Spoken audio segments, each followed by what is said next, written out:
best mind in the country. And now I again welcome all the distinguished panelists, experts, subject experts, IIT Delhi alum, IIT Ahmedabad alums, other attendees to this very thought-provoking webinar. I especially welcome Mr. T.N. Hari, Abhishek Singhi, Pradeep Gupta, and Mayank Kumar. Jai Hind.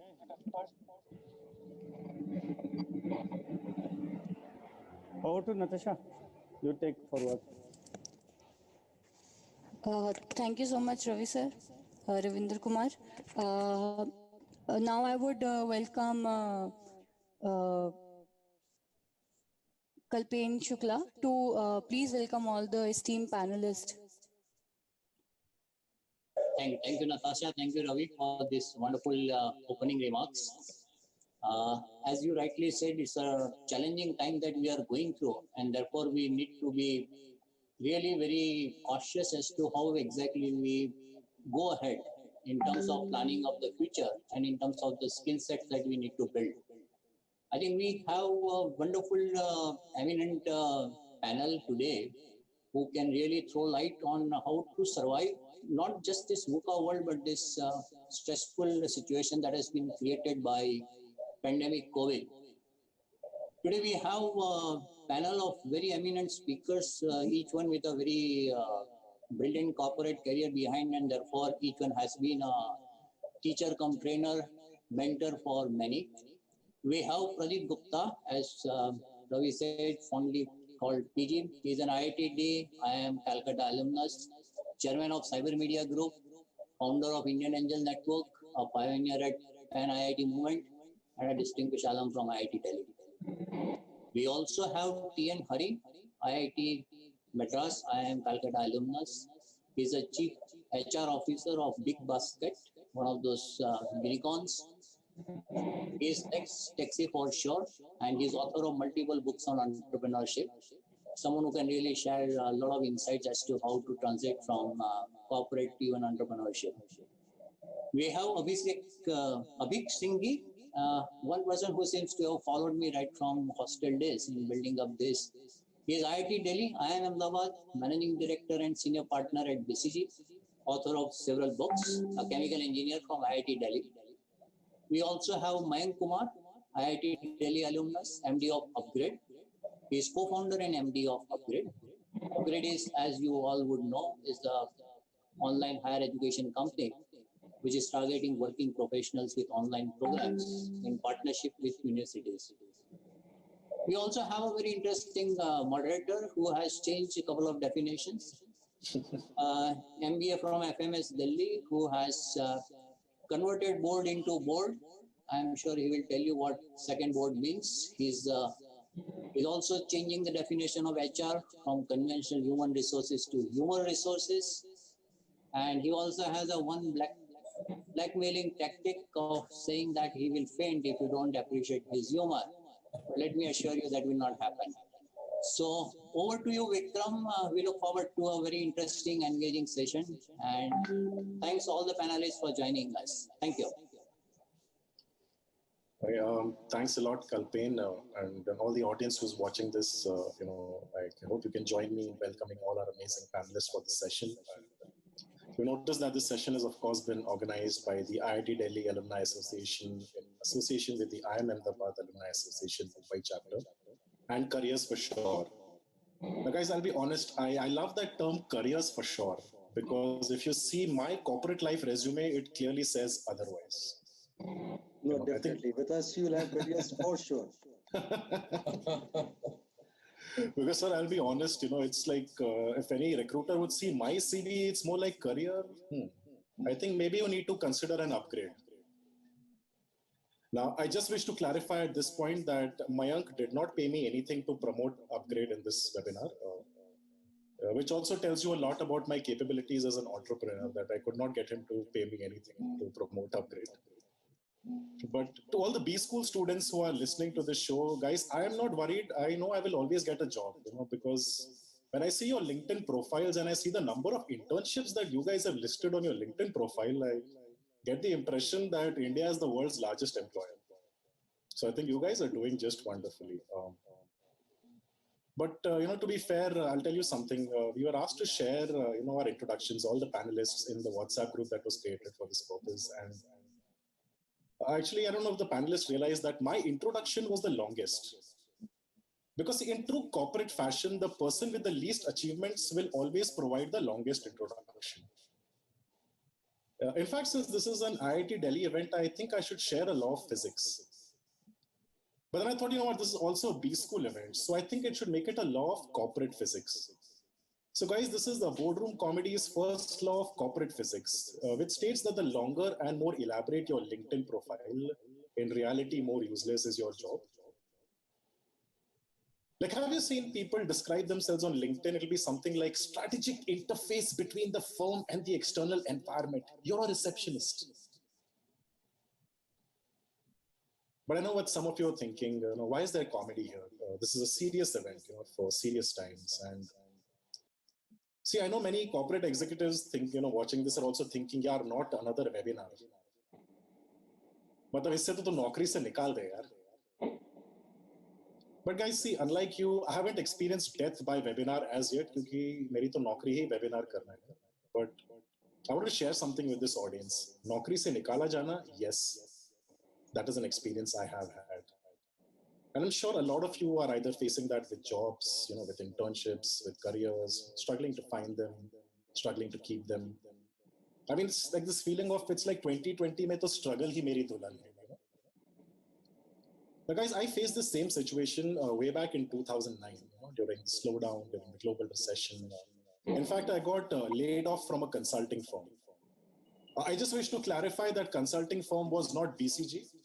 That is for Abhi's sake, or else, Abhi will be like, I don't even want to talk to this guy.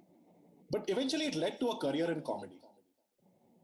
So see, basically the reason I am the moderator for this session is to ensure that you guys don't make the same mistake. And that's why today, to give you guys better advice, we have an incredible set of panelists. And, while I don't know if I can hear all of you physically, but please join me in welcoming them with a huge round of applause. Now, with regards to, all our panelists, I thought, we would start with the order in which I spoke to each of the panelists earlier. So I would like to start with Abhi. Now, Abhi, there is a WhatsApp group for this event, because it's not a webinar if you don't have at least 3 WhatsApp groups to coordinate the event. And of course, you have one WhatsApp group just to coordinate the other 3 WhatsApp groups. Now, in this group, I came across an interesting nugget about you. Someone in the group said that Abhi Singhi came to IIMK in my second year, and there he said that he went to IIMA just to get into HLL. And then he chanced upon this company BCG and thought it sounded good. So to all the B school students listening here, I mean, how many of you would love to say, yeah, I joined BCG because it sounded good? Wouldn't that be a career bucket list item for a lot of you guys listening? But Avik, on a more serious note, because we do want to address the topic, and we spoke about this also. As a management consultant, you are somebody who has a very close ear to the plans of India Inc., the way companies are charting out, the kind of consultations you might be doing with companies and the government. So how do you see the landscape unfolding for jobs and careers in this new world, based on your experiences, based on what you've come across? And what are the important things our audience needs to hear so that they are better prepared? Over to you. Yeah. So thanks again, Vikram. And just to set the record straight, I think it is true that when I joined IMA, my dream job was HLL, Hindustan Lever. That time it was called Hindustan Lever. Now Hindustan Unilever. And the reason BCG happened was because I went to the BCG PPT, and I saw the person who was making the PPT, and I was really impressed by the person. So in some sense, I joined because of the person and not really because of the company. And obviously, yes, BCG was well known. To your question, and if I break it up into 2 parts, if I think about the outlook for employment, going forward. And the second is, the capabilities per se. I think even before COVID happened, I think there was a move to some extent for people to move towards not really looking at conventional uh, skills or conventional degrees only. And there was a statistic that somebody shared with me was, if you look at people who graduated in 1975 or thereabouts, in their lifetime they would change something like 2.5 jobs on an average. This is based on the US. If you look at somebody who graduated in the 90s, the number is expected to be about 5.5 jobs during their tenure. And then for those who are graduating in the last decade, the expectation is that they will probably have not 2.5 jobs, but 2.5 careers over their working life. So if I had to look at the prospects, I think the prospects going forward from a perspective of finding capable talent, I think it is very high. But the set of things that people are looking for are different. And wearing both a recruiter's hat and somebody who's seen what companies are looking for, the two things which are probably the most important is the fact about how willing are people to learn and learn quickly. I think that's the one thing. I think it is very clear that what you learned in college or what you learned in your last job is just a starting point. It is very clear that over the next 5 years, 10 years, whatever time period, the exact set of capabilities is going to differ.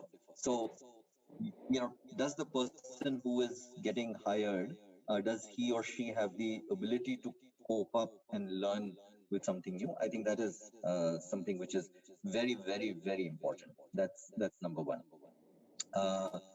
The second piece, and given that there are quite a few people in the audience, IIT and IIM, the one thing I would say is, from a pure intellect perspective, from a pure ability to work hard perspective, I think these institutes are fantastic.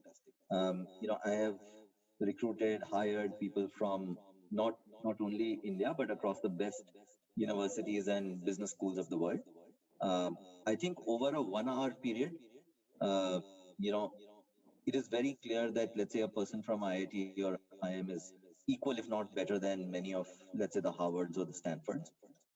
But the one thing which we don't do well is learn to sell ourselves.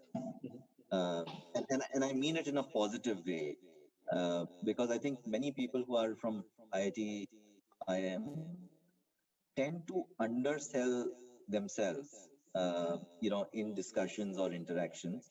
And notwithstanding what you said, Vikram, in terms of, the profile on LinkedIn, etc., how do you market yourself well? And it doesn't need to be long, but it needs to be impressive, because that's again a skill which, you will need at multiple points in your career. So those are the two things. I'm not getting into the specific, technical skills or the capabilities. I think the only thing on that is, technology is a given. I think, I recall, and, if you would bear with me for 30 seconds, I recall this is in late 80s. Computers were starting to become relevant. Um, my parents were both professors. One of them, my father was a professor of sociology, my mother of chemistry. But obviously, from a technology perspective, they were not that aware of what was happening. And somebody told them that, computers are becoming big, so you should get Abhi to learn in that. So what did that person suggest? I should take up typing classes, so that you learn how to type faster. Uh, but I think technology is obviously a given. But those two other skills, I think, are the ones which people are really looking for. That's a great point. And I think I'm going to take you up on the selling yourself portion right away.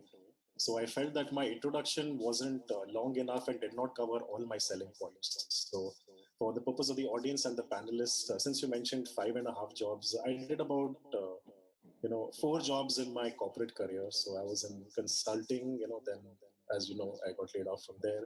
Then I went to in-flight entertainment, did sales there. Then I went to investment banking, and now I'm doing corporate comedy. So it's been a very logical career progression, as all of you can see. And also wanted to address, something else that you primarily spoke of in terms of the marketing, ability that a lot of us essentially end up copying what our peers are doing, right? And that we should try to do something different based on what we bring to the table or something different like that.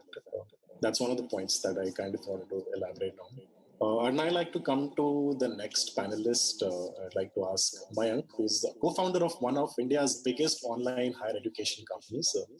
But Mayank, I'm afraid even you can't beat India's biggest online higher education company, which is WhatsApp University.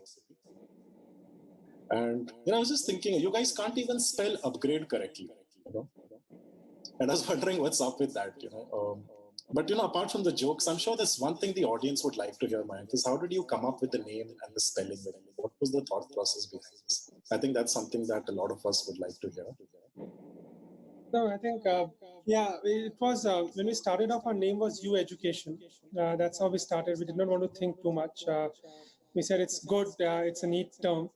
And I think upgrade came in one of our brainstorming sessions that we wanted to upgrade everyone's life.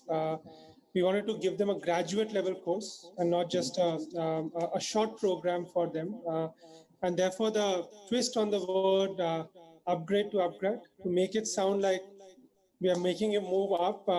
And if you look at when we created the logo and see, at the end of the day, in hindsight, you can make up many stories. But at that point in time, on that day, that was what was decided and you ended up creating it. In the hindsight, if you look at upgrade logo, the G looks like a refresh button. So it was also a refresh button in our in someone's life and in someone's career. That's a buffering or refresh button for us.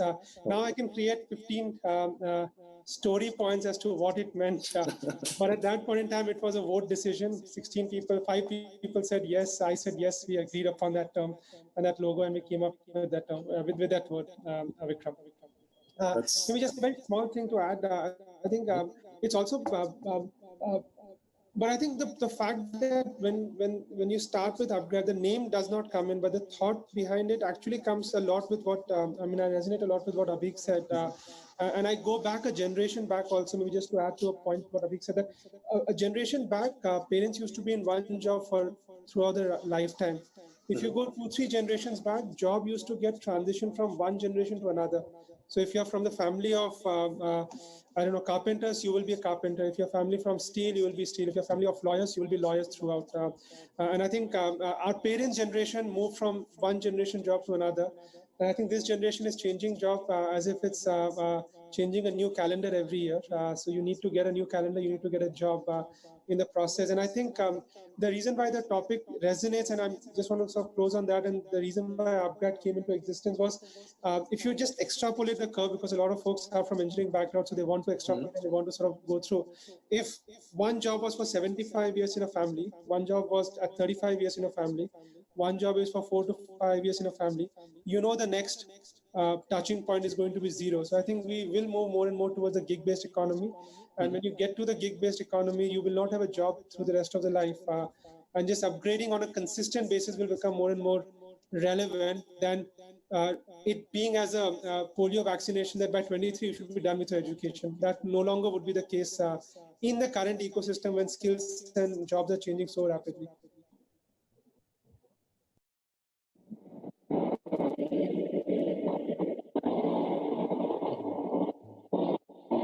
I think we lost Vikram.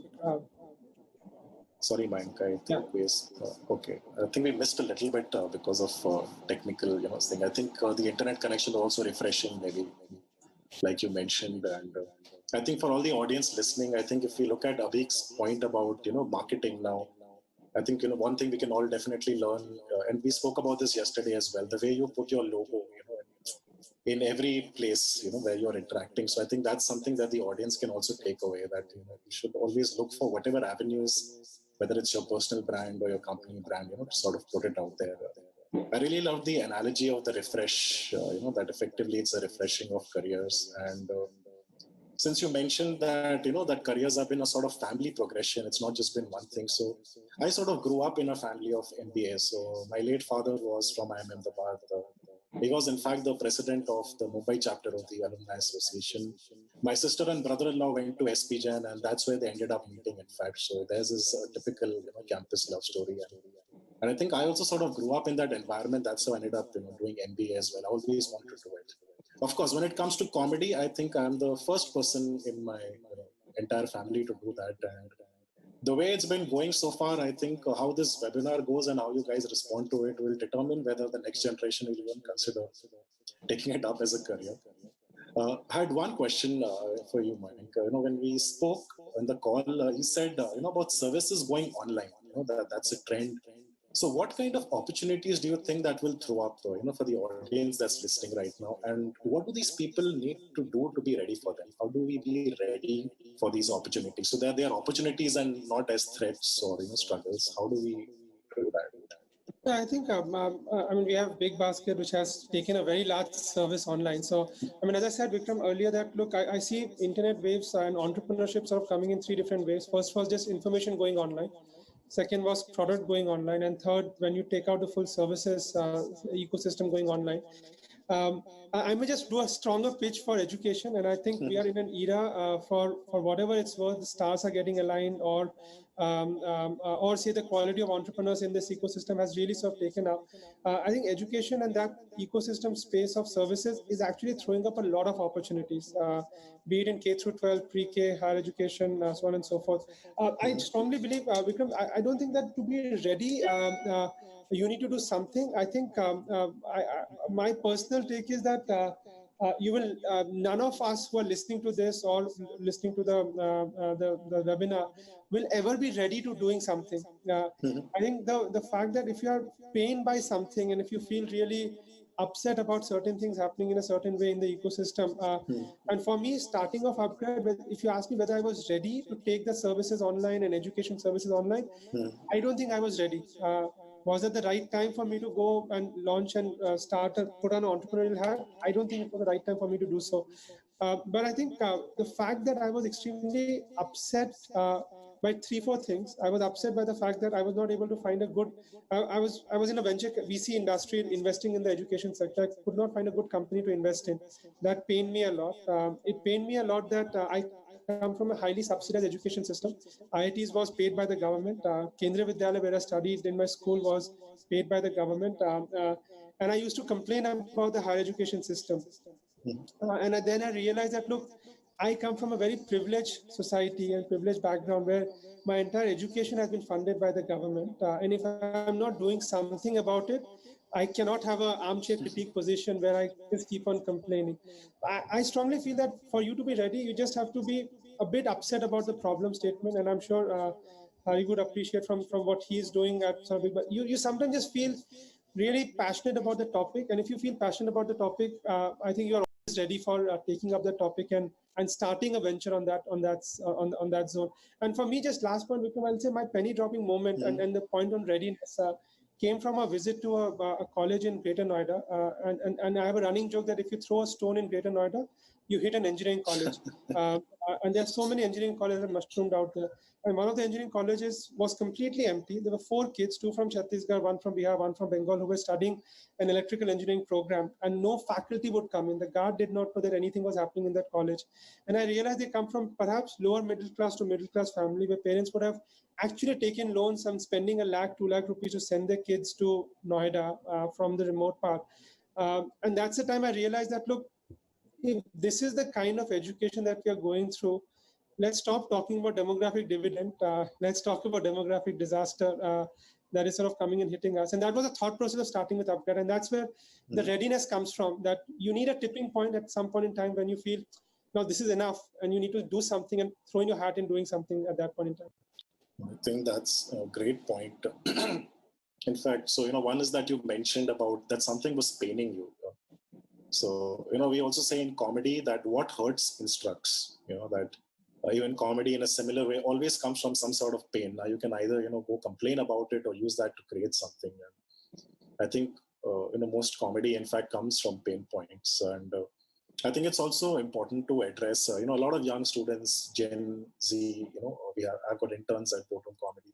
And often, there will be this feeling, okay, the system is not working, there's challenges. And I think essentially what the point you made that, not be complaining, to go ahead and do something about it, to find a solution that works. I think that's, something really great that I took away from this. And also, since you mentioned Big Basket, I would, in fact, on that note, only like to address our next panelist, Mr. T.N. Hari. So first up, before I ask you anything, I want to say that your online service model has made my life miserable in lockdown, because my mom keeps telling me to order from Big Basket. Abhi order ho gaya, abhi isko kaise karna hai, ye kya karna hai. So just like Mayank, I have also learned from pain, a lot of these things. So, sir, as compensation, I hope I can get some discount coupons out of this. That is something that I'm hoping for. Now, one of the questions I had for you, in our call earlier, we spoke about, we said something about having the right mindset.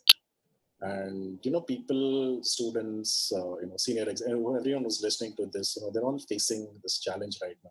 So what, in your view, did you mean by this, the right mindset? Could you elaborate on that, and how can it help our audience? I don't clearly remember the phrase mindset I used, but no worries. I think let me think on my feet and try to respond with what the right mindset could be. So I think, a crisis like this is something that we will face once in a while. It will be rare. We faced this in 92. We faced this in 9/11 hit us, 2008 and 2020. So I think those who can, emerge successful out of these crises are those who bring some kind of a mindset and some kind of a leadership style, some kind of an inner strength that help deal with these kind of situations.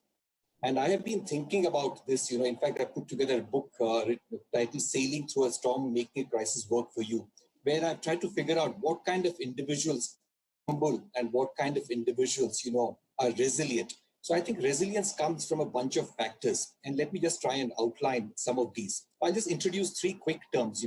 There is something called intellect, and there's something called, uncluttered thinking, and there's something called character. I think these three progressively are better. Character is better than uncluttered thinking, which is better than intellect.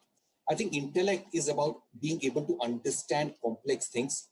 It is being able to make those big interconnections, make those connections between different things. Whereas uncluttered thinking isn't being able to simplify things, isn't being able to which connections matter and which connections don't matter. So you find that people were never confused because they're able to prioritize very clearly. Often intelligent people tend to get confused because they're not able to figure out which are the things that don't matter and which are the things that matter. Therefore, they pay equal attention to everything.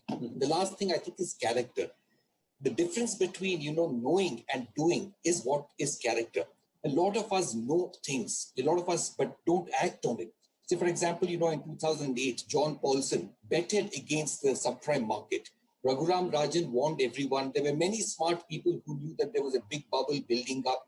Everyone talked about it, but no one betted the farm and house against this. It was John Paulson and Warren Buffett who, betted against this and made huge money. So I think, character is in being able to bridging the gap between knowing and doing. So I think people who can weather crisis are those who can demonstrate character. So for example, the recipe for happiness, every single prophet throughout history has told us what is the recipe for happiness. But happiness continues to elude most of us because we know what is the source for happiness, but we just can't do what it takes to be happy. So I think that's an important point, I think, in terms of mindset, to be able to, be resilient. The other thing I think is about courage. So courage is a very casual term that's used. Courage is not about not being afraid. It's about being able to act in spite of it. I think many of us, freeze when we are scared. I think it's about padding up to go and face the fastest bowler, even if you're thoroughly scared. So it's being scared to death, but padding up to go and face the fastest bowler in the world. So I think it's about, acting in the face of fear. So I think courage is a trait that, differentiates those who are resilient from those who crumble. The other thing is about, demonstrating, I would say, a feminine and a masculine leadership traits. I think a lot of us, tend to go one way or the other. And this feminine masculine has nothing to do with men or women. It's what psychologists have traditionally attached to women and men. So, for example, being caring, being collaborative are typically seen as feminine traits, whereas achievement orientation, aggression, assertiveness, goal orientation are all seen as masculine. But, if you are only demonstrating one, then I think happiness will continue to elude you and long-term success will continue to elude you. I think in times of challenge, in times of difficulty, you need to bring a blend of both these traits, being able to demonstrate a caring attitude, empathy, soft-spoken, collaboration, as well as a focus on, achievement orientation and all of that. The last I would say is that, helps to have some kind of purpose and meaning in life. I think it was Viktor Frankl, an Austrian psychiatrist. I think, he was there as part of the Auschwitz camp, concentration camps of Nazis. He emerged, as a survivor, and he wrote this book, Man's Search for Meaning, in which he wrote one of the, traits that differentiates those who are resilient from those who crumble are the fact that those who are resilient believe that, search for meaning is one of the primary purposes of life. I think if you are focused a little bit on that, it's many of these things are easier said than done, I would say. But I think with some practice, with some awareness, with some effort, you can do all of this, including search for meaning in your life. Otherwise, you will always be focused on prestige, my job, my salary, my status in society, my LinkedIn, number of likes I get, Instagram posts, all of these. You're so worried about all of these that if anything disappears, you're going to feel unhappy about it. So I think looking inwards for a bit of happiness and meaning, as opposed to always looking for external endorsements. Always, I meant. It's not, I'm not saying you shouldn't look for external endorsements at all, but being overly dependent on that, I think, makes you a victim to many of these crises and difficult situations in life.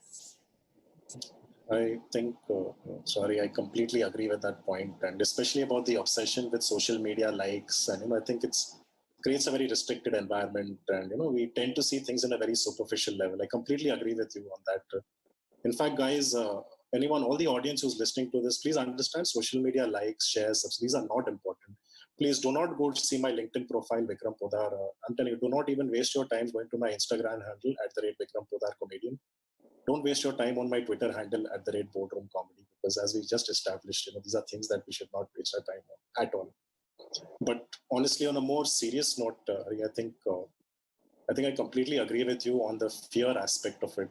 It's something I've personally experienced in 2013. In fact, it was almost exactly on my 30th birthday. That's when I was out of the investment banking job eventually. I found out I'm no longer on the Comedy Store lineup, because I think I'd taken my initial success in comedy a little too seriously.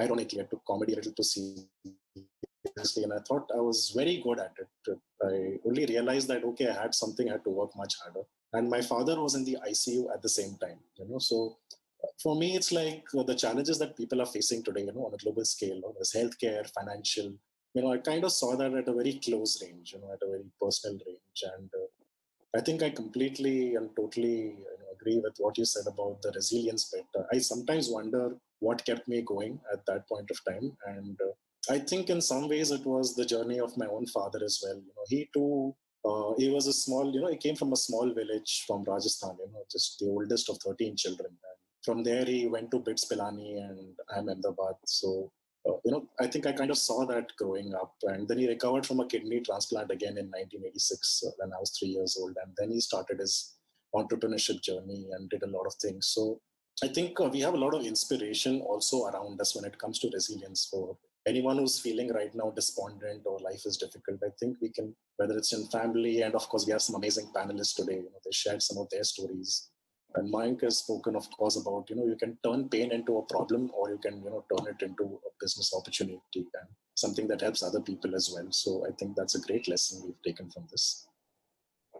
In fact, on that note, I would like to, come to our last panelist, because he's also had an incredibly long journey. So, sir, first up, as I mentioned in the call, I think talking to you was really nostalgic.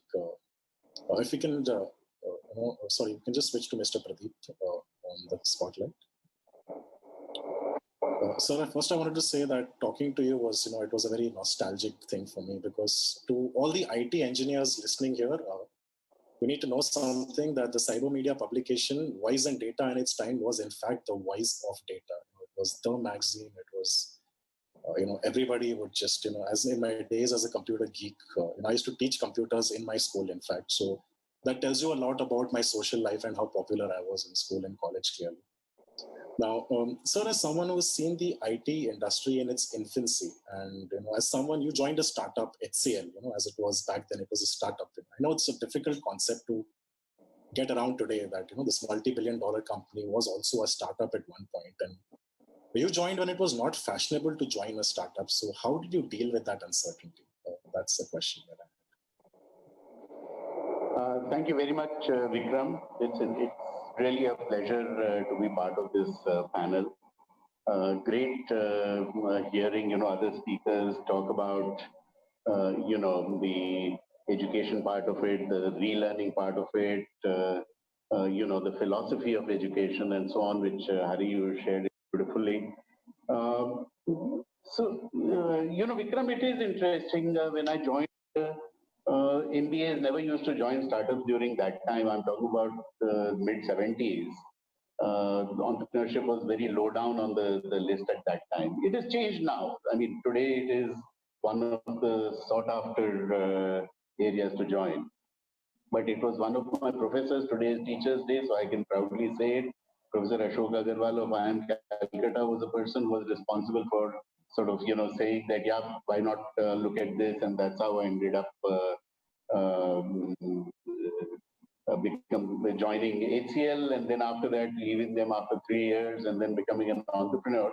And by the way, when I became an entrepreneur, I asked Dr. Agarwal to come on the board, and he was an early investor also, and so on. So, Teachers' Day is indeed a very, very special day for me. So, in terms of the topic, I would just like to say 3 things. One is, you talked about, Mayank talked about refresh,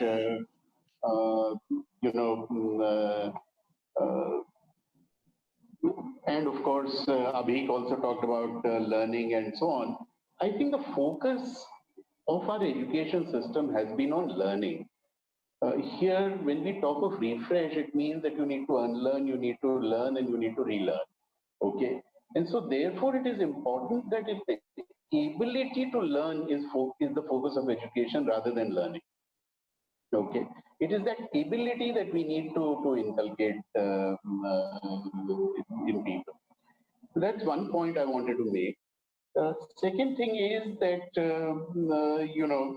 Ravi talked about VUSA and so on. The current term which is popular is FUD, right? FUD, which is fear, uncertainty, doubt. And that is what we are going through right now. And if you start looking at this, then I think one of the most important things is to have an entrepreneurial mindset. Now, as an entrepreneur, you are living with the FUD every day. You're continuously looking with some sort of uncertainty, some sort of doubt, some sort of fear, and you're charting different kind of course during that FUD kind of a scenario. And I'm sure Mayank would agree that, every day when he gets to the office and looks at the business, there would be various kind of FUD issues that he would be grappling with. Now, why can't in our jobs also we do the same kind of thing, have the entrepreneurial ability and start looking at our job also as an entrepreneur? I think that is something which is very important. The third point I just wanted to make is that, COVID has been a fork in the road, right? And with this fork in the road, Vikram, you also talked about technology earlier. But if you use the VED analogy, which engineers are familiar with, it is not just that the technology is now desirable. It's not even that it is essential. It is not even that it is vital. It is imperative. It has to be built in. If it is not there as part of whatever business, whatever activity, whatever job role you're doing, then you will soon get outdated. And because of COVID, a whole lot of mindsets have changed. Work from home 6 months back, if you ask people, could companies work from home, and people have said, no, it is not possible. Today, it is absolutely possible. There are so many things which are permanently changed, and they are going to continue to change because of deep tech, which will start coming into each and every aspect of whether it is a home, whether it is a business, whether it is agriculture, whether it is whichever field you look at it, there will be permanent changes that will be taking place because of deep tech. So, third point I would just like to leave right now on the table is that whatever be your job role, be in touch with technology.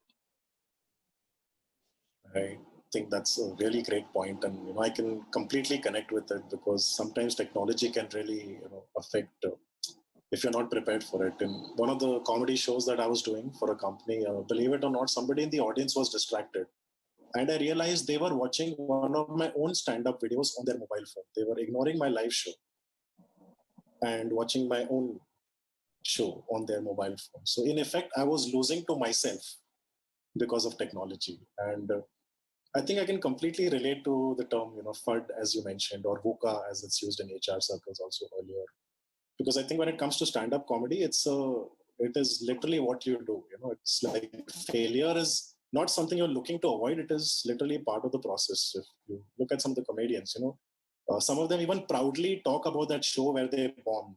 So for us, it's like, it is fear, or it can be fun. I would say if a show goes well, uncertainty, I don't know how it will go, and then finally D is death if it's not working, because that's the parlance that we use. I died on stage today, and we feel that death every time, you bomb. Like in today's webinar, I'm sure there must have been occasions where, I cracked a joke and nobody laughed. And I hope nobody could tell that I cracked a joke. And I think that's the uncertainty that, perhaps a lot of us need to get used to, because, and I guess from your journey and from all the other panelists, we can know that uncertainty by itself is not a bad thing. It's like Mayank also said, it is pain that drove him to create these things. So what we are seeing as existential challenges could very much be opportunities going forward to re-examine what we're doing. It's like how we said that COVID has accelerated things, work from home, and a lot of these technologies which were maybe 5-10 years in the future are now coming at an accelerated rate. And I can only share from comedy that we are used to very accelerated. If I don't get laughs in the first 30 seconds, I know that I failed. I have to do something different. I have to change. And if I do that in 3 shows, nobody will tell me, no boss will fire me. There'll be no appraisal process. I will just not be on the lineups anymore. Nobody will even bother telling me, which means in some ways, even the feedback loop that we have don't wait for 6 months or a year for an appraisal to tell you that, okay, you're not doing well, that have your own instant feedback loops and have a self-feedback loop that maybe tells you that, you are not ahead of the curve, right now, that maybe you're falling behind and you have to figure out something. But, we've had a fairly serious discussion so far, so I wanted to lighten things up a little bit. And I thought, I've been feeling a bit like a news anchor, so I thought maybe I should create some controversy. So one question I wanted to ask the panelists here, guys, in IIT Delhi, which hostel did you think was the coolest and why? This is open to the panel. I will come to you, Hari. I will come to you also. Trust me on this. So which hostel in IIT Delhi was the coolest and why? I'm happy to let any of the panelists take this. Please go ahead.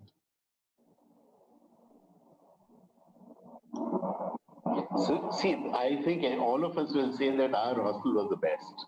Okay, because we were there in it, right? Yeah. But every hostel did have a different culture. I don't know whether it has changed now or not. I do recall that Kumaon had a very different culture during our days, for the simple reason that it was the last of the hostels to come up. And so all the wardens were asked to send some boys to this new hostel which was coming up. So all the badmashes of all the hostels were actually sent by the wardens to this new hostel that was coming up. Okay. So therefore it did get a sort of a reputation in the early days. I don't know whether what I'm talking about, a 50-year-old story is any longer valid. I saw something in chat. Somebody said, obviously Jwala. Okay, that was one of the comments I got from the chat window. It said, obviously Jwala. In fact, Avik, if I were to ask you, which hostel do you think is most likely to throw up a stand-up comedian from IIT Delhi? So, to answer your first question, obviously Karakoram, right? Tallest amongst all the others, right? The others some of them are just a fraction, but I would argue that Kumaon with Chetan Bhagat being one of the alumni probably is the most well followed from a readership perspective. Okay. So it's like 5 point someone got the highest readership. That's just the weirdest thing I think that you ever heard. And Mayank, I think we lost you. I believe you just come back now. Do you agree what Abhik said about his hostel being the coolest? Do you agree with that statement?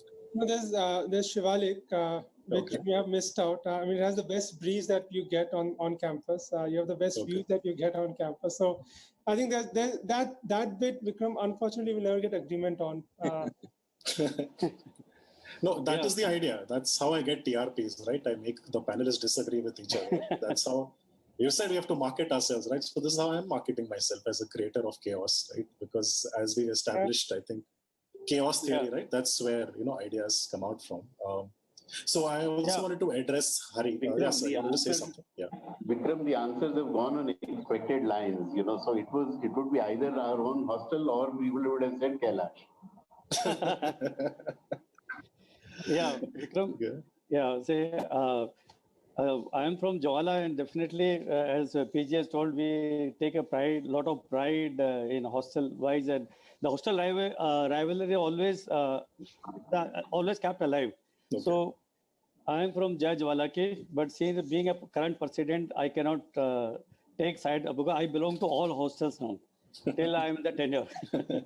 So this is my individual observation. Yeah, but hostel has transformed a person like anything. And Jwalamukhi is considered more like to a DO type. My wife never recognized I am IITian. बोला ज्वाला के बंदे IIT के लगते ही नहीं है. So we are more closer to like a DO type culture. They're Jwala ki. More of aggressive. More of like muscular type. Okay. And a lot of startups. Maximum startups are from Jwala. Our past president Rohit Koshi, our drink used to tell, you made a mistake going to Kumaon. You should come to Jwala. Or at least now you accept the membership of the Jwalamukhi hostel informally. So everybody feel proud of their own hostel. And definitely our immediate rival, one side is Kumaon, another side is Ara. So whenever the current goes, you can see how we interact, we communicate with each other. All parliamentary language. Over to you, Vikram. So Ravi, I'm glad that you said you are part of every hostel. That includes Kailash. Yeah. Vikram, Kailash is the women's hostel. Yeah. Okay. I belong to everybody. At this age, I belong to everybody, and being a president, definitely I represent them also. Even though I never visited Kailash, I always have a desire to see how the Kailash look like. It's like not reachable, not my type, or I. Wow. So I can say clearly when you spoke about the startups कि अगर आप ज्वाला में जाओगे तो आप दुनिया में ज्वालामुखी जरूर create करोगे. No. Even we salute also like Jai Mata, just like Jai Mata over the drink. So we have Jai Jwala ki. Whenever we communicate with the senior also, Jai Jwala ki. Wow. You spoke about parliamentary language also. I have a feeling, I think there's alumni in the chats who have got very engaged in discussion, and I think I'm glad the chat is not on the window, and I'm not looking at it because I'm sure there will be unparliamentary references as well. But guys, we are a little bit on time at this point of time. So I'd like to, at this point, leave, a little bit of an audience question. So, if you have any questions from the audience, if we can get a few questions here. And this will be open for all the panelists to address. Any of the panelists can address the question. Unless there's something very specific, I'll pass it in a particular way. If we can have any questions from the audience. And please try to restrict your questions to the webinar and not on which hostel is better. Okay, that's my only request. If that debate has to happen, please have it offline. We'll do a dedicated session for that. Right now, please keep your questions to the webinar that is ongoing. Let me just take a look if we have any questions that have come our way.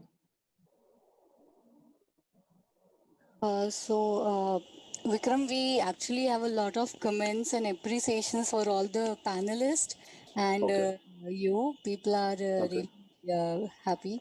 So we currently do not have any questions, but yeah, people have started asking questions. Okay. Is this in the Q&A window or?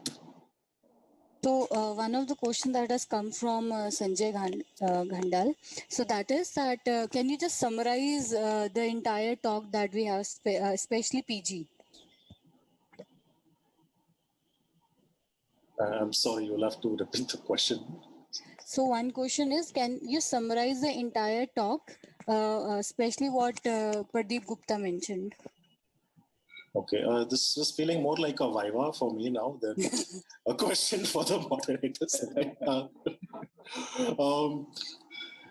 I don't actually, so I think prima facie, some of the things that he spoke about was the entrepreneurial mindset. I think that is the most important takeaway that, you can take from some of the things that he spoke about. And, since I'm merely a Sutradhar, I think that's something I would like to throw open to the panelists. In your view, what is this entrepreneurial mindset? Because see, we have entrepreneurs, we have authors as well, and in this panel. And I'm thinking there might be some people here who are also thinking that in this challenge, let me make it an opportunity. Let me pursue entrepreneurship. Let me pursue my dream of being an author, And I'm sure we both, all agree that either of these dreams is better than the dream of becoming a motivational speaker. I'm sure, a lot of us agree on that. But to the panel, I would like to throw it open, that what in your view is the reason one should look to become an entrepreneur or an author. What are the right and wrong reasons to consider getting into it? What can people learn from your challenges? I'd like to leave this open to the panel. Anybody can pick this up. Would you like me to repeat the question, or is it clear? The question is absolutely clear. Mayank, I think, you should go first. No, I think I said mine, Vikram, very clearly that it was a problem that pained me. And I think I was just taught on campus that if it pains you, solve for it. So I think that's what drove me. And I also just mentioned that many a times when someone is looking at writing a book or starting off something, they always ask this question, is this the right time? I think that question comes up a lot of times earlier. My personal take is that for starting off something or for even writing a book or for taking a new initiative, I have come to a conclusion there's never a right time. I think all time is a good time. I started and I moved out of my job to sort of starting off something at a time when my kid was born. And I say this multiple times, and whenever my wife hears it from the outside and she says, what nonsense are you talking about? But I decided to quit at the time when my son was born. And I said that, look, I will never get a right time. I will always have an excuse. And I think that has always held. I've always told others that, look, don't think there's a right time. All time is a good time for you to start. You just have to have the conviction to take the plunge. I think second thing for starting off something, Vikram, one of the questions that always helps is when people ask, what's your plan B? And I think I hate that question because if you go with a plan B, you will always have an escape route at the back of your mind. That that my plan B is I can go back to the job, I will earn a crore plus salary or a cushy job, etc. Plan B always makes you lean towards the plan B, which is more comfortable. So I always said that, look, my plan A is that we will be $1 billion plus company. My plan B is that we'll be a $900 million valued company or from a revenue perspective. So I said that's the only plan B that I can go with, because if I have a plan B, then I know my plan A is not going to succeed ever. That's a fantastic point, because in comedy, there is only one plan A. Either you will get laughs in the corporate show, or you will hide in your room and order room service because you don't have to go and face the people at the buffet. I think that's the only plan B. If any of the other panelists would like to add anything. Yeah, so, I completely agree with what Mayank was saying, that there is, there is no specific time that you become an entrepreneur. In my own case, for example, the first issue of DataQuest came out on 10th of December 82, and I got married just one day before that, on December 82. So, there were lots of things which are happening from September onwards. There's a new company coming up, and getting married and stuff like that. So there is no such thing as that. There is the best time that one should start entrepreneurship. The second point about the plan B also, especially we guys, who got these IIT education and so on, we should not really be bothered about safety nets. We do have an inbuilt safety net with us. You've seen the kind of problems, for example, the migrants faced, when the COVID crisis hit. Why are we bothered about plan Bs? We should not care for them. The ability to take risks is something which is very, very important. And I saw a very nice explanation between, the mindset change between an entrepreneur and somebody who's within a company. And that was defined as a very simple formula, which was ambition greater than resources. Mm-hmm. Manager would still live in the ambience of within the ambit of the resources which are available, and would limit his ambition within that. An entrepreneur, his ambition would be, he may have no resources, but his ambition would be absolutely sky high. I think that's a really wonderful point. And since you spoke about safety net, so one question I did want to ask you, in case your wife is also watching this, according to you, because you mentioned that two events were back to back, which event was more significant, the day of your marriage or the launch of the magazine? Which was a more significant event in your life? I don't think it was A and B. It was not A or B, so. Okay. So both things were happening at the same time. So what we can take away is that your wife was very much plan A always. That, as Mayank said, that people in your life are essentially always the plan A. See, there Martin, you can say these are all orthogonal axes. So they are on different spectrum that you measure each other. See, I had to feel intelligent in a group of IITians, so I still laughed at that. I'm hoping. I know that we are, pretty short of time now. So I think if there's one question, I had one. So there is one question that is coming up. So the question is that, is it mandatory to learn coding to stay in jobs in future? Yeah, that I think is a great question, and probably the best panel to address that. So it's open to the panel. Is it mandatory to learn coding to stay in jobs in the future? I can go on and on about it because this is the business that we are in.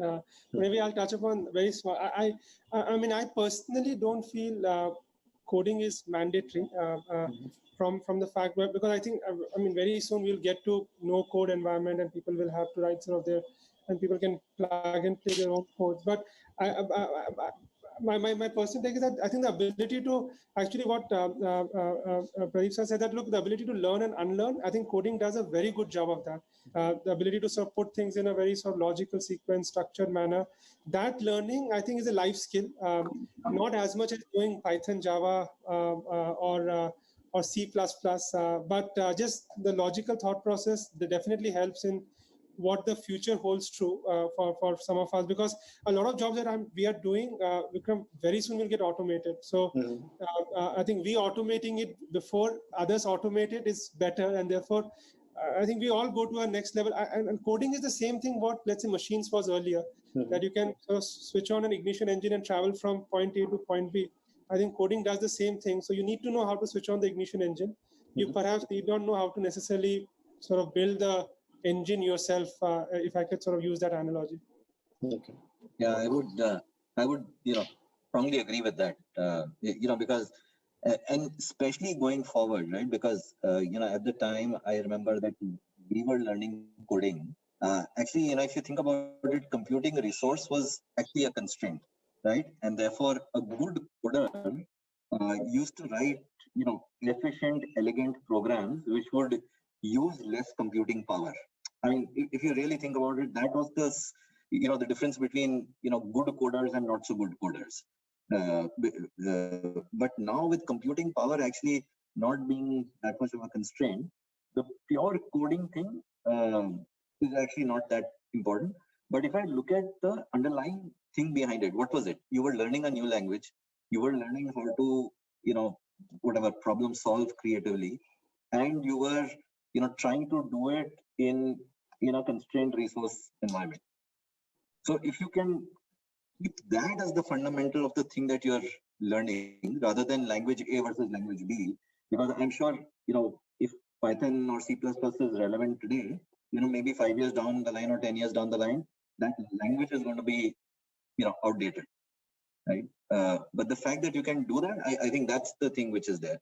The one other thing, at least my personal learning, has been, I joined the corporate this thing, and my belief was that what you know is the most important thing to succeed. And what you know is very important. But I think the softer skills around, are you able to convince others? Are you able to persuade others? Are you able to inspire others? Especially as you become more skilled, only what you know, that is the ticket to play. But in whether you're corporate or whether you're an entrepreneur, the ability to influence, inspire, motivate people becomes incredibly powerful. And that's where, if I talk to many of my friends from IIT, I think the part about being what we learned outside the class, whether it is in terms of the sports field or the elections, that's what really is the life skill which is helpful in the long run. That's Hari, do you have anything to add? Or? Vikram, I had talked about technology. Okay. So, I think it is important to understand the impact of technology. It is important to understand what are the opportunities around that technology, rather than, being just an implementer of technology. So, if you know coding, it is just like implementing a technology. Mm-hmm. You have to look at a bigger picture. Yeah, Vikram. I want to add from my experience. My journey was like I was technocrat. When I was in VHL for 5 years, then 17 years customs, and then I moved to as an entrepreneur. So, but one point I would like to highlight here, that when you learn something or you go in an environment, you get lot of things. You imbibe lot of things. Like I'll give the examples. When I quit my service, I just did one MBA in supply chain logistics. Okay, there I used to sit in a class where some of the students are of like I was of their parents' age. So, but a lot of learning happens because when you come from bureaucratic environment and you come to an entrepreneur environment, there are different challenges are there, different ones. So the learning becomes quicker. Then when I came to the market, when I became a consultant by default, then I thought LLB is a good education because a lot of ideas you get, a lot of learning happens. So it's always to have education because at that age I'm not want to become a topper or want to target in the grades. Even though by default I was in MBA when I was among the top 5, that was by default in LLB also. But I think it's always you should try to learn and try to join some courses. If you want to talk about the coding, you'll get a lot of perspective. Your thinking gets structured. You get a feel of the industry. I mean, you need not to be expert, but that is my take on. Thank you. I think we've got some fantastic points from all the panelists on this. In some ways, if I can summarize it, since the first question was asking me to summarize things, I think that and please feel free to correct me, any of the panelists, if I haven't got this correct, that don't get caught up with this is my job. See what skill you're taking. You take the principles of coding, take the principles of consulting, take the principles of investment banking, see what you can learn from its structures, and then use that to create, something on your own. To use coding parlance, we can say that it doesn't matter what you're doing, whether you're doing comedy, you're doing music, you're doing sales, that, you use the language. Ultimately, you're just telling the world, hello world, right? It's one of the first things we learn in coding, right? How to say hello world. And it doesn't matter which language you're using. That should be your focus. You want to tell the world that you're here. And, like for me, I think, for example, the time I spent in consulting, I think taught me how to use, case studies and how to use multiple references, which is what comedy is. It's about analogies. I think a lot of it comes directly from those learnings. I got hired by the Veerdas company, Veerdas, and he didn't hire me because of my comedy skills. So he hired me because of my corporate background, because he wanted a writer for the Aditya Birla Group Awards. So I got hired in a comedy company for my corporate skills. I'd like to believe I was funny also, but hopefully I think, and I think that's the best thing that we can, I'm sure hopefully all the panelists agree with this, that, focus on what you're taking out of it and don't get caught up, Since we're out of time, I just wanted to address one last thing. Maybe I can just ask Hari one question, since, on the hostel one that you missed out. How is IIT Madras better than IIT Delhi? Sitting on an IIT Delhi Alumni Association, is tough to answer this question. Shall I answer, Vikram? Yeah, please go ahead. Yeah, please, Hari, you go. Then I'll share. I'll let me take a very seat. Let me take the seat. Humor is not my strength, so let me just say that all IITs are good. Yeah. See, recently we are having an initiative called ITDAA. Yeah. And Times of India, Chennai had a story on me. And they asked me about the journalists asked me about how it's going. And I told them that IIT Madras is also our partner. They are also doing along with IIT Madras alumni also with us. And because I just asked my team, and who are the IITs apart from IIT Bombay, IIT Delhi, they saw IIT Madras is also there. Then he wrote the story that IIT Madras Alumni Association are also part of this initiative. And then from IIT Madras Alumni Association, they wrote, they sent me a WhatsApp message and they told, you guys are doing great work, but we are also getting complimented. Then I told, after all IIT are same only. It's an IIT system. So I told that's like, he said that we have a collaborative competitiveness. Collaborative competitiveness means we compete for the best brain, best talent. But we collaborate, we learn from each other. So we are basically IIT system. So it's just like a family. So yes, both IIT are good. I spent 15 years in Chennai, and all the function, I used to, for attending the IIT Madras, I used to go there. And when I visited first time IIT Madras campus, and when I saw, oh, this is it's like a nature. Like you can see the deer or another thing in a hostel. So definitely IIT Madras has its own unique position. I spent 15 years in Chennai. So I used to visit Chennai, Madras very frequently. So yes, that is my token. Both are same, but both have uniqueness. You cannot compare two different fruits or vegetables. They have their own flavor and own color. So you can't say one is potato, another is a Kerala. Both are same. Both have different. Both are vegetable. Both are good for society, good for the human being. I completely agree with you, sir. I mean, obviously, I was joking, but I noticed in the chat somebody was getting offended. What a silly question to compare. It's like comparing hostels. So this is the same person who will come on my YouTube stand-up video and he will comment Zakir Khan is funnier. So see, that's the same as silly as comparing hostels and institutes. All the people who write in a stand-up comedians, this guy is funnier, understand that that comparison is equally ridiculous as the one that I just tried to make. But to build on that message that you made, that each of us have to find a unique flavor, that in fact, as far as possible, we have to get out of the comparison race and, create a unique set based on our experiences, based on our skill sets, so that we are not in this race of comparing, that we find our own path. It don't have to be vertical. It can be sideways, if I feel that, hopefully that's something that the panelists agree with. We are really out of time here. So guys. Vikram, there is just one last question that. Okay, we can address it. Okay, it's open to all panelists again. Okay. So what are the potential risks that finance and consulting arenas would be facing, considering the impact and pace of automation? I can repeat. Yeah. Mm-hmm. Go on. The consultant never work with a fixed mindset. All you visit a consultant, whether it's a doctor, whether it's a lawyer, whether management consult, whenever you have some unique problem, which the guy is not able to solve it. So when the consultant, consulting as a profession will be always alive, kicking, whether you have a COVID time, post-COVID, pre-COVID, it is you go with a new challenge, with the new problem set. So there's the consulting and the finance. No society, no economic can progress without finance. So both will have the future. And both, yes, different skill set is required. Now you have to be expert when you're talking about the finance like this. You have to be expert on data analytics. You know how the blockchain is going to impact the finance and smart contracting. A lot of other things are there, cryptocurrency, or sort of new things are there. So yes, you have to comprehend those things.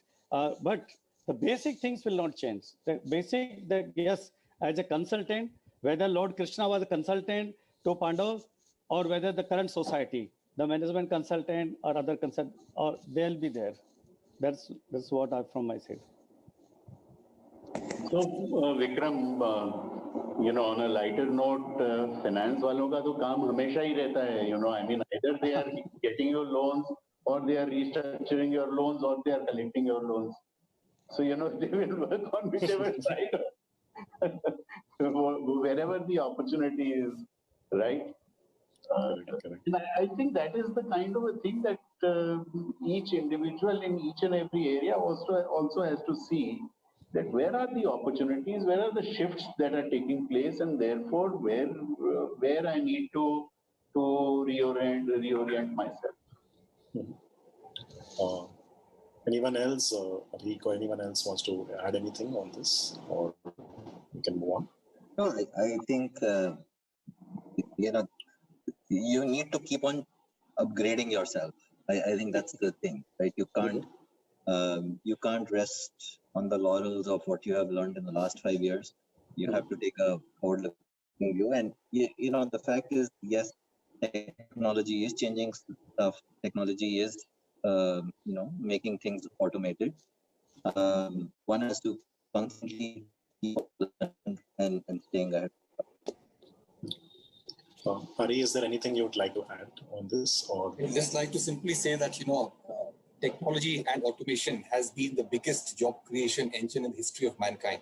It has always created more jobs than it has killed. So, for example, when dynamite was invented, people thought, those who were digging with shovels will lose their jobs. They didn't lose their jobs. Actually, you could build the Panama Canal, you could build the Suez Canal, you could build the Bakra Nangal Dam because of dynamite.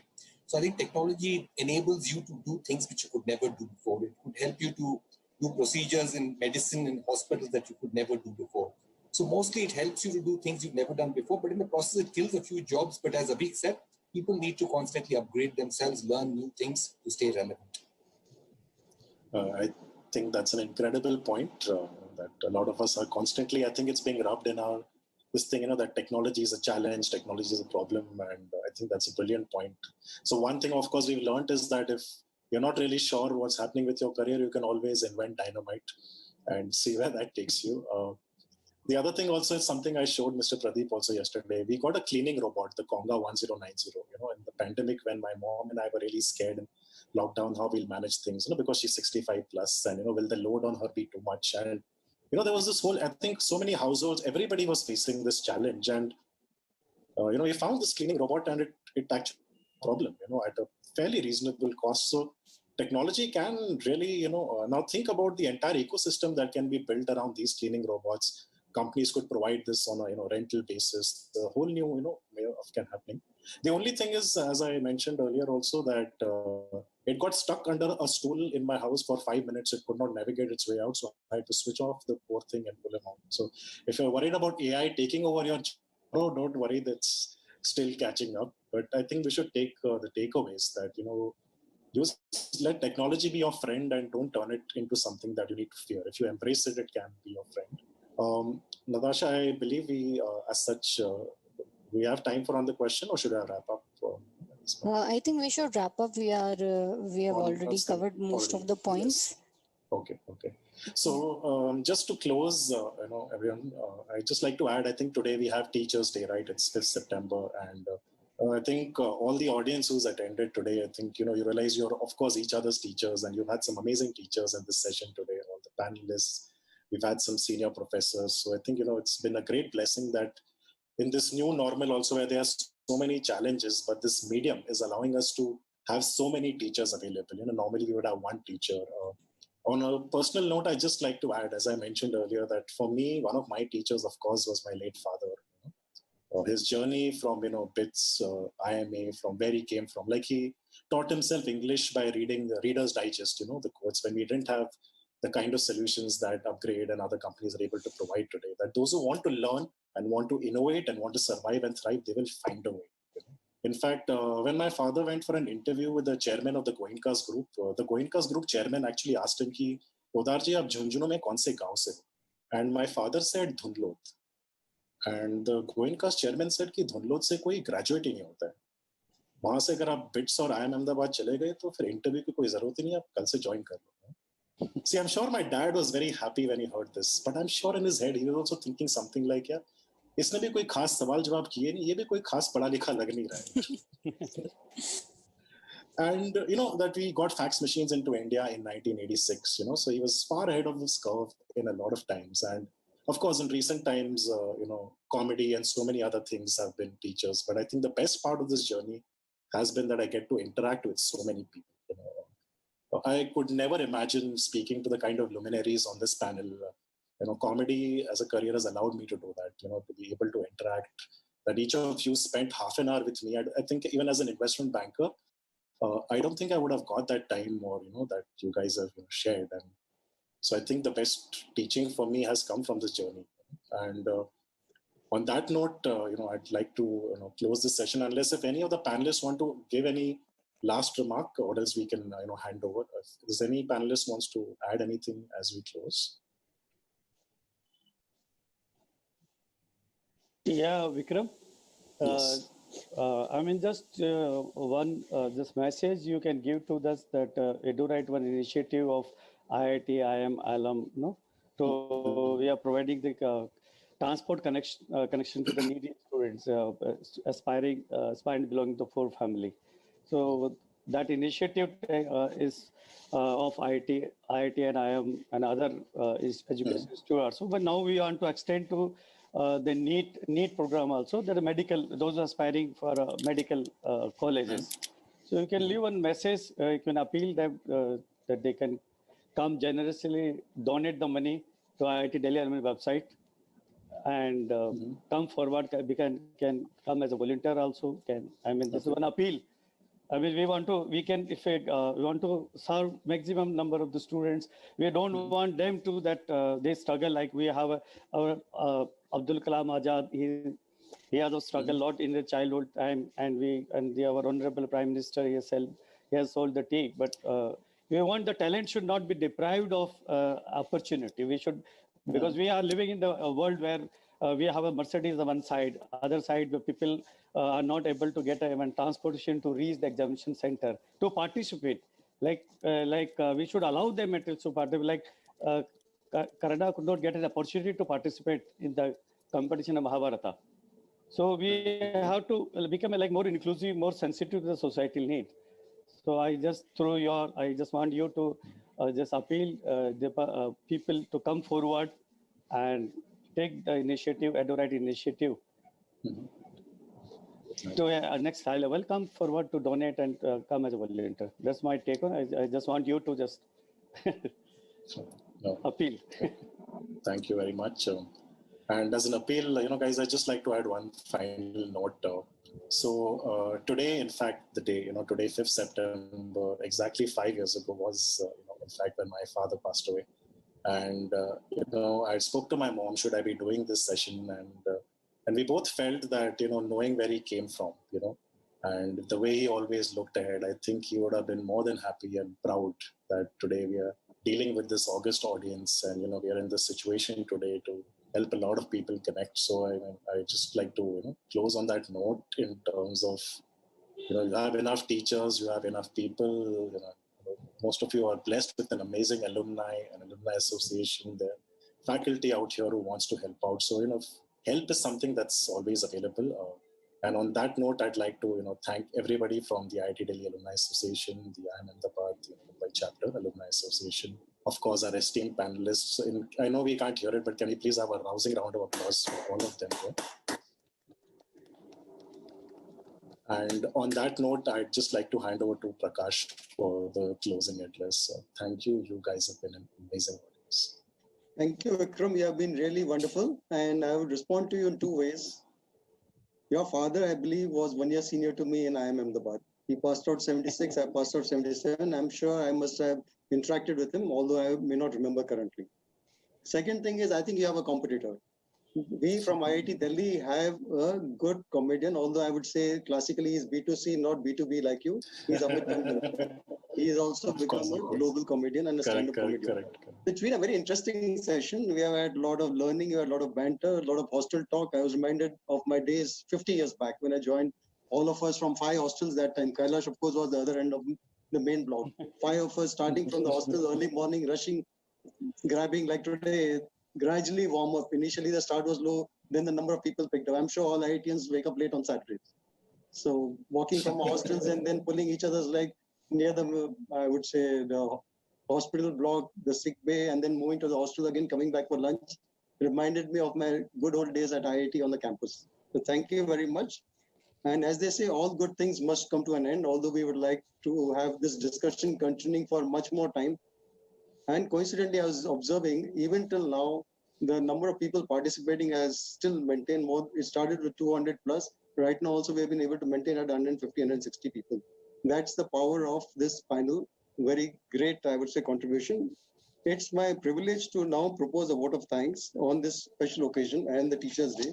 On behalf of IIT Delhi Alumni Association, Mumbai Chapter, and their respected committee members, Ravi, Rohit Koshi, and Kalpen Shukla, a very heartfelt vote of thanks to all the panelists, Pradeep, Mayank, Hari, Abhik, for spending their valuable time with us and also sharing their views and opinions on this topical theme of today. Thanks is also due to today's moderator, that's Vikram Podar. Extremely great, made us aware that, okay, intellect and humor can still coexist and we can still enjoy despite the serious times over here. A vote of appreciation for all the audience members who woke up early on a Saturday morning and still continue to be with us 1.5 hours post this program started. And finally, for all the supporting organizations, IIM Ahmedabad Alumni Association, Careers for Sure, the Boardroom Company, a sincere and wholehearted applause and felicitation for all of you.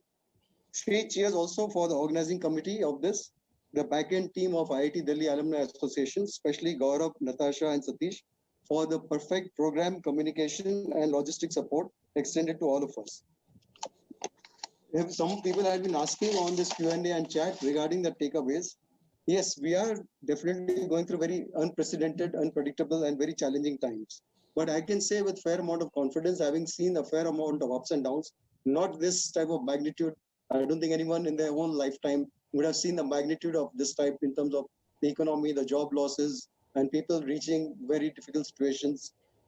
I would say this too shall pass. It's a matter of time, maybe 1 year, maybe 2 years, whenever this too shall pass.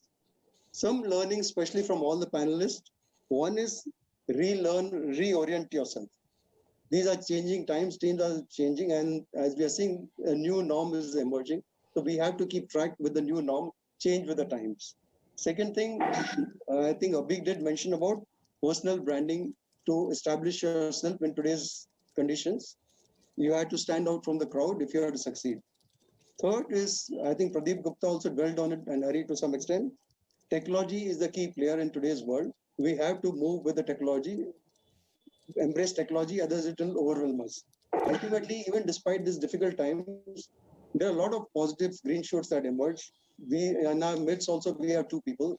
One is Vikram Podar. Despite I think having a difficult time 2008-9, he turned out into a new profession, reinvented himself, and became a very class, I would say, moderator and a class humorist. As he said, he made the transition from boardroom to boardroom. I think both sound the same, but spellings are significantly different.